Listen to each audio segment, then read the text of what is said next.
MSc அந்த பெரிய ஷிப்பில் இருந்து வந்து இறங்கி இந்த பெரிய இந்த ஜெயிண்ட் வீலு அப்புறம் இந்த இருக்குல்ல அவங்கள கொண்டு போகக்கூடிய பஸ்ஸுகள் எங்கேயாவது சுற்ற போனோன்னா இந்த பஸ்ஸுகளில் தான் வெளியே சுற்ற போவாங்க.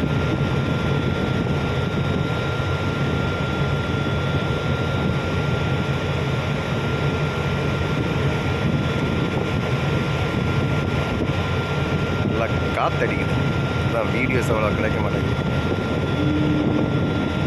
எல்லாம் அப்படியே சுற்றிட்டு இருக்காங்க. நல்லா இருக்கு இடங்கள்லாம். இந்த பஸ்ஸுகளில் தான் அவங்கள எல்லாம் வெளியே சுற்றுறது கூட்டிகிட்டு போகிற இடம்.